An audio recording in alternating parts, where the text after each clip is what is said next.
E aí, pintos e pintas? É madrugada e o Censura tá no ar. O tema do nosso programa hoje é E eu vos declaro marido e marido. E eu recebo aqui no programa o advogado Wagner Oliveira, especialista em direito homoafetivo. Só conteúdo de qualidade, tenho certeza que tu não vai perder, porque todo mundo tem que saber um pouquinho disso.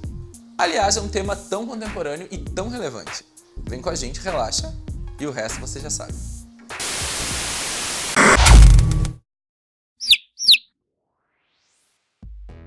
Tá no ar mais um Censura com patrocínio de Sexlog.com, a maior rede de sexo e swing do Brasil. Cadastre-se, é grátis. E Motel Porto dos Casais, que é o nosso motel predileto, casa e cenário do Censura. E a gente está explorando cenários dentro do Porto dos Casais diferentes, como vocês já podem perceber. Estou num momento mais intimista aqui com meu grande amigo Wagner. Antes de falar o que vamos conversar, quero te agradecer por ter aceito o nosso convite aqui no Censura para bater um papo sobre esse, que eu acho que é um assunto muito relevante, que poucas pessoas têm conhecimento. Obrigado, Wagner, por estar aqui com a gente. Eu que agradeço pelo convite, é um enorme prazer estar aqui. Ainda mais no motel, né? Que faz tanto tempo que eu não venho num. É verdade. Muita gente vem aqui no Censura e diz, ai, nunca fui no motel, ou fazia tanto tempo que não vinha. É bom, né? Daí a gente relembra, por mais que a gente esteja aqui a trabalho, né? E por mais que a gente fale de direito, a gente quebra um pouco essa formalidade que as pessoas têm a noção, e eu como trabalho em outras áreas de direito, as pessoas têm a noção de que direito é uma coisa muito formal. Eu gosto de quebrar um pouco, mas falar um pouco de diversidade, falar um pouco de direito homoafetivo, que a gente está avançando muito. E a gente vai quebrar bastante, né? E eu trouxe o Wagner para um momento diferente aqui. Como somos amigos, eu disse para ele, bom, como a pauta é direito homoafetivo, nós vamos falar sobre isso. O tema do nosso Censura é hoje. E eu vos declaro marido e marido. Nós vamos explicar tudinho sobre isso. Convidei o Wagner para, em vez da gente ir pra cama do motel, mais descolada, aquela coisa de assim, não, vamos bater um papo cabeça aqui, num outro cenário que daria um jantar lindo, luxuoso aqui, né? Comida, e trouxe ele pra tomar um vinho comigo. Aliás, cheers, né? Porque a gente não pode beber sem brindar, por favor. A produção caprichou. Aquele que entende de vinho, né? Não entendo nada. Mas tá eu não entendo nada também. Eu entendo o que a minha irmã fala. Beijo, Sophie, que é enóloga. Ela diz que é bom, eu só tomo. Hoje a gente vai começar essa pauta para conversar sobre o que a gente tem avançado dentro do direito homoafetivo. Para quem não sabe, que eu acredito que a maioria já saiba, o Wagner é advogado, especialista em direito homoafetivo, é uma figura que é muito representativa aqui em todo o nosso Rio Grande do Sul, tanto em representatividade dentro do nossa sigla LGBTQ e mais, quanto na parte de direito em si, dentro da própria OAB. É uma figura que é muito conceituada nisso e é referência, e ele veio bater um papo com a gente para informar a galera do Censura quais são os avanços que a gente está dando aí dentro do direito no casamento homoafetivo e o que as pessoas precisam saber agora do que tem mais de novo nessa área. E eu abro a entrevista te perguntando isso. Quais são as principais novidades que a gente tem dentro desse campo de direito homoafetivo no quesito casamento agora que vem de uns tempos para cá que tu acha que é importante pontuar? Na verdade, se a gente for analisar os últimos 10 anos, a gente avançou muito. Tem amigos meus que falam, Wagner, se fosse 10 anos atrás, quanta coisa que eu teria feito diferente, quanta coisa que eu seria mais feliz. Porque se tu vai perceber há 10 anos atrás, as pessoas não podiam muito caminhar na rua, não podiam postar em redes sociais todo esse amor que muita gente hoje de forma tão tranquila e natural posta. Então, especificamente, a gente tem vários direitos que a gente avançou. Em legislação, apenas um, que é a questão da homofobia, que nem vamos tratar desse assunto hoje. Mas em jurisprudência, que em decisões judiciais, que tem força de lei, nós temos diversos direitos. Mas, especificamente no casamento, na união estável, nós temos desde 2013 uma resolução do CNJ que obriga todos os cartórios do país a celebrarem casamentos entre pessoas do mesmo sexo. É obrigado, então obrigado. Já é uma obrigação. É uma obrigação. Nenhum cartório pode se negar. Inclusive, tu pode convidar outras pessoas a ir lá assistir, enfim, tem um certo número limitado, mas o procedimento é igual ao heterossexual. Tem que levar sua documentação, identidade, CPF, certidão de nascimento, comprovante de residência e 2 testemunhas. Essas 2 testemunhas que vão assinar contigo dizendo que concordam com o teu casamento.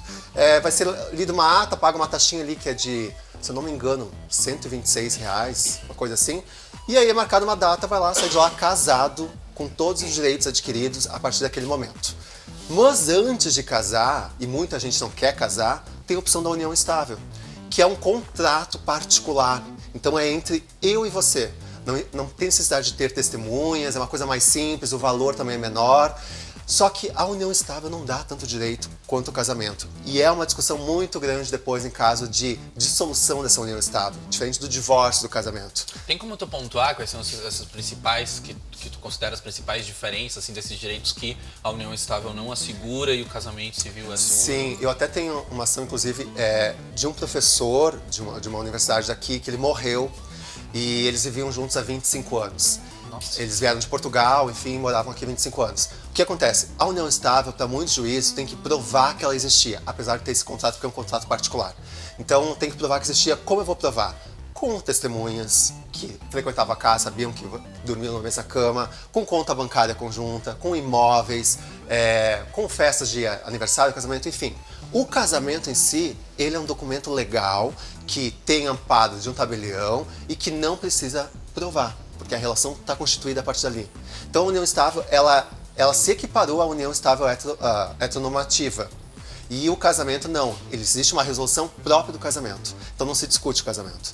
Por que a gente seguidamente vê na mídia algumas notícias que é assim, estados, São Paulo, não sei, Paraná, Santa Catarina começa a reconhecer se isso já é por força de lei obrigatório? Na verdade, porque muitos tentaram casar no cartório, o cartório se negou e tiveram que ir na via judicial. Na via judicial, como é uma mudança de estado civil, o Ministério Público tem que interferir nessa ação. E aí promotores de diversos estados, você já até deu uma reportagem no canal aí, principalmente de Santa Catarina, ele nega todos os casamentos. Inclusive, ele pede a anulação dos casamentos, porque na visão dele é ilegal. Porque a lei, a Constituição Federal, diz que casamentos são entre homem e mulher. Então, desde 2013, essa resolução, que não é uma lei, e a Constituição Federal é uma lei, por isso que ele entende de que a Constituição derruba essa resolução. Faz com que perde a validade dessa resolução. Porém, a Constituição Federal também diz que todos são iguais perante a lei e pelo princípio da dignidade da pessoa humana, ninguém pode ser diferente um do outro, ser tratado de forma diferente. Então, se eu quero casar, estou no meu direito de casar, amo uma pessoa que, independente do sexo que ela é, eu tenho que casar. Não pode me impedir disso. Então, por isso que tem, mas acaba que enfrenta toda uma demanda judicial, mas ao final todos saem ganhando, pode ter certeza disso. Todos os estados têm essa pressão, muitas pessoas têm que ir para outros estados para casar, porque eu posso casar em qualquer lugar, né? Eu não preciso casar aqui no Rio Grande do Sul, posso casar em qualquer lugar porque essa resolução é nacional, é do Conselho Nacional de Justiça. Então, muitas pessoas, não deu aqui no meu estado, vou ter que ir para outro estado, mas caso lá. E tem validade no país todo, né? Maravilha. Nosso papo tá muito bom. Eu vou agora para o nosso intervalo aqui do Censura e a gente volta no segundo bloco com um jogo muito bacana, ainda sobre o mesmo tema aqui com o Wagner. Fica aí.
Voltamos aqui com o nosso Censura e, como vocês já viram, o jogo que eu vou brincar aqui com o Wagner é o Caso Pego ou Sumo. Vocês já conhecem, mas para os que estão nos assistindo pela primeira vez, vou explicar. O Caso Pego ou Sumo, ele vai ter 3 situações e ele vai ter que escolher a situação que ele casa, que ele acha que é a mais ideal, a que para ele é mais vantajosa, a que ele mais gosta, a que ele pega, aquela coisa assim, ok. Né? Vamos, uma situação ok. E aquele some, aquele acha que dentre dessas situações que eu vou apresentar é a menos relevante sobre, obviamente, o assunto que nós estamos tratando hoje, que é o casamento. Vamos lá, Wagner. Primeiro então, tu vai me dizer com quem tu casa, qual deles. Tu casa, qual tu pega, qual tu some. E depois a gente vai um por um dando explicada pro pessoal o porquê desse teu posicionamento. Vamos brincar entre o casamento civil, a união estável e o casamento religioso. Vamos lá. Com qual deles tu casa? Eu caso de novo com o casamento. O casamento civil. É. Qual deles tu pega? Eu pegaria o casamento religioso. Impressionado! Adorei! Gosto de pessoas que me impressionam. Já tô curiosíssimo pra saber. E tu some com a união estável, então? Eu acho desnecessário. Beleza, então vamos lá.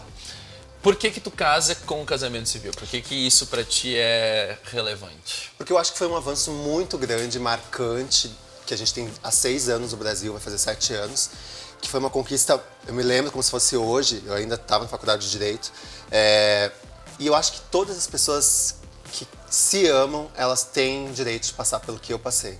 Foi uma realização que eu tinha de criança, tem muita gente que tem de criança ir pra Disney, eu era casado. Então eu realizei, meu casamento foi em abril deste ano e foi incrível, foi pensando em todos os detalhes, eu emocionei muita gente, saiu em diversas redes, foi muito compartilhado porque foi um casamento militante. Então eu casaria de novo, talvez com uma maturidade entre o casal maior, para não ter uma grande decepção.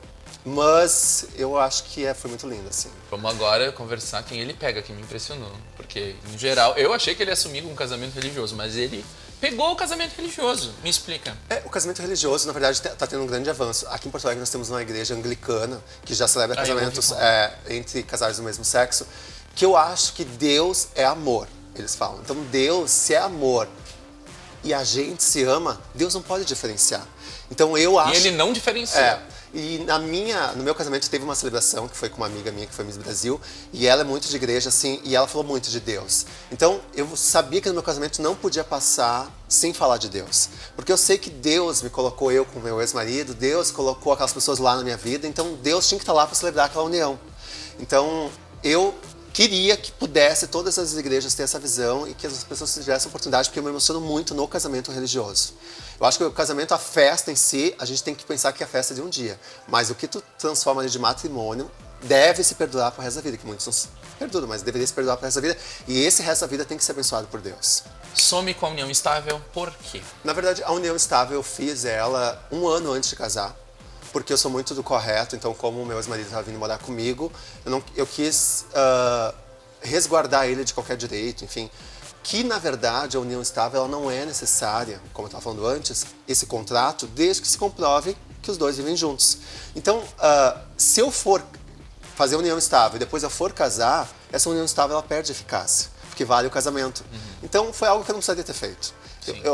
E que, de qualquer forma, conseguiria se comprovar que existia uma união estável sem esse documento. Sim, até passei conta de água, digamos, de luz, no nome da outra pessoa para mostrar que morava ali, no mesmo endereço que eu, móveis que foram comprados, conta bancária, enfim. Então, assim, dos 3, eu assumiria porque não acho necessário. Mas muita gente, como eu estava falando antes, usa da união estável porque não é um ato notório, não é público. Então, diferente do casamento que tu publica ele no edital, onde todas as pessoas veem que tu vai casar no dia tal, e pode essas pessoas aparecer para te impedir desse casamento, né, dizendo, já é casado comigo, sei lá. Fale agora ou cale-se para sempre. Eu acho que eu vou cortar essa parte do meu casamento, caso um dia ele venha acontecer. Porque eu me cago de medo. Imagina, alguém levanta. Não, eu acho que eu desmaio, eu nem vou ouvir o cabeça do falar. Mas também... Não que eu devo alguma coisa pra alguém, né? Mas também contrato, daí é entre vocês dois. Sim. Então muita gente faz pra se resguardar, pra no futuro não ter essa ação que nem eu tive de ter que provar tudo isso. Faz o contrato ali e não tem toda essa função pública, né? Que no dia que eu cheguei no meu casamento, tinha gente com flores, tinha um monte de gente batendo palma e tudo mais. E eu achei que era só eu, meu ex-marido e os 2 amigos que a gente convidou de testemunha. E não, muita gente casa naquele dia porque é marcado para celebrar, então eles aproveitam aquele dia. A gente está chegando ao fim do nosso Censura. Wagner, quero agradecer a tua presença aqui. Adorei o papo. Obrigado. Eu que agradeço. Por compartilhar aqui no nosso Censura. E a gente está chegando ao final do nosso programa com o patrocínio de sexlog.com. Cadastrem-se, é grátis e patrocínio da nossa casa aqui, que é o Motel Porto dos Casais. Até semana que vem. Não esqueçam, transem com camisinha, porque quem transa é mais feliz e gente feliz não incomoda.